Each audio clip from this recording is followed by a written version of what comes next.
के परिवार ने जो 15 साल इस बिहार को लूटा है, ये जो जंगल राज था यहाँ पे, यहाँ जो इतने सारे माओं ने अपना बेटा खोया है, बहनों ने अपना भाई खोया है, महिलाओं ने अपने पति को खोया है, इतने जो हजारों लोग जो मरे हैं, हत्याएं हुए हैं, बलात्कार हुआ है, लूटकांड हुआ है, ये सबका जवाब देना नमस्कार, पड़ेगा। आप देखना शुरू कर चुके हैं सीतामढ़ी की आवाज़। मैं हूं आपके साथ आर.एस. कुमार। हमारे साथ भाजपा के दिग्गज नेता बिहार के कोषाध्यक्ष आशुतोष शंकर जी हैं। सबसे पहले सीतामढ़ी की आवाज़ पे स्वागत है सर। आपके चैनल के माध्यम से सभी सीतामढ़ी शिवहर वासियों को मेरा महीने महीने में इन आरजेडी के द्वारा जो भी विभाग थे, उनके मंत्रालय उनके पास थे, उसमें जो भी बहाली हुई है, जो भी धांधलियाँ हुई है, उस सब का जांच होगा और उसमें जो भी दोषी होंगे उस सब को जेल के सलाखों के पीछे भेजेंगे। मोदी जी के जो गारंटी है, उस गारंटी में क्या नीतीश कुमार आपके पाले में रहेंगे, इसका कोई गारंटी है? देखिए, आदरणीय नीतीश कुमार जी शुरुआत से ही हम लोग के साथ रहे हैं। बीच में जाने अनजाने में वो बहकावे में आके वो चले गए, लेकिन जाके उनको रियलाइज हुआ कि ये गलत लोगों के साथ आ गए हैं। आरजेडी के विरुद्ध में ही जदयू का गठन हुआ था और नीतीश कुमार जी की पूरी लड़ाई पूरे जिंदगी की हमेशा से बिहार के जनता के हक में रही है और आरजेडी के विरुद्ध रही है।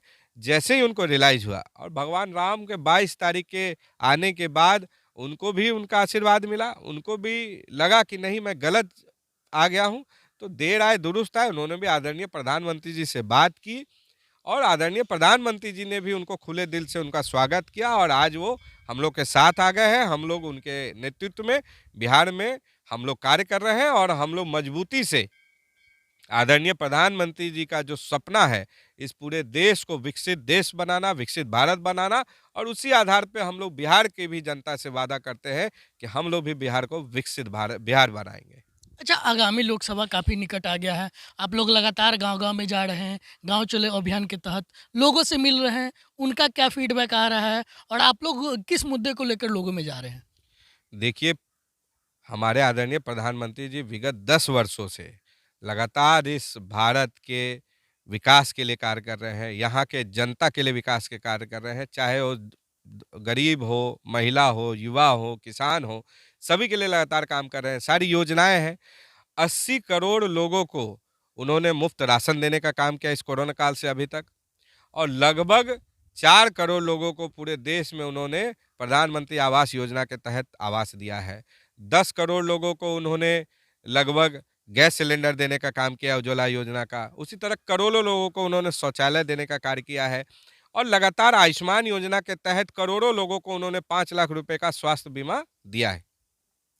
इसके साथ-साथ पूरे देश में भी जब यूपीए की सरकार थी, तो हम लोग 10 वर्ष पहले 11वें नंबर पे हम लोग अर्थव्यवस्था में पूरे विश्व में आते थे और आदरणीय प्रधानमंत्री जी के नेतृत्व में हम लोग आज पूरे देश में 5वें नंबर पे आ गए। हम लोगों ने अंग्रेजों को भी, इंग्लैंड को भी पछाड़ के हम लोग 5वें पावदान पे हैं और आने वाले समय में 2047 तक हम पूरे विश्व में नंबर 1 अर्थव्यवस्था वाला देश बनेंगे।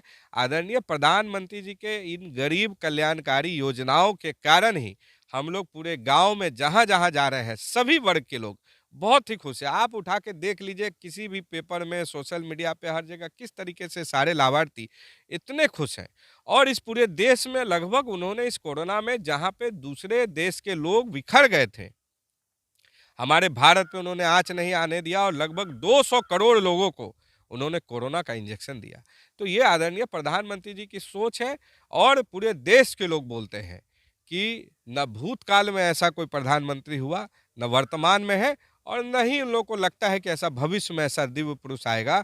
तो हम लोग के आदरणीय प्रधानमंत्री के साथ पूरे 150 करोड़ लोगों का आशीर्वाद है, उनका साथ है, सहयोग है और हम लोग आने वाले इलेक्शन में जो अभी कुछ ही दिन में रह गया है, उसमें हम लोग आदरणीय प्रधानमंत्री जी को 400 सीटों से इस बार नए सदन में भेजने का कार्य। वो तो गए थे जनता के बीच में 2020 में, जनता ने उनको उनका जवाब दिया था।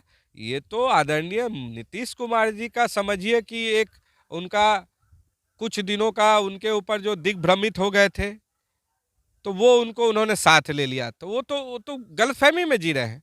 उनके परिवार ने जो 15 साल इस बिहार को लूटा है, ये जो जंगल राज था यहाँ पे, यहाँ जो इतने सारे माओं ने अपना बेटा खोया है, बहनों ने अपना भाई खोया है, महिलाओं ने अपने पति को खोया है, इतने जो हजारों लोग जो मरे हैं, हत्याएं हुए हैं, बलात्कार हुआ है, लूटकांड हुआ है, ये सबका जवाब देना पड़ेगा। जनता का जो उन्होंने चारा घोटाला करके जो चारा का पैसा खाया है, उसका जवाब देना पड़ेगा। जनता से लूट करके उनका ज़मीन लेके जो उनको नौकरी देने का धांधली किया है, उसका जवाब देना पड़ेगा।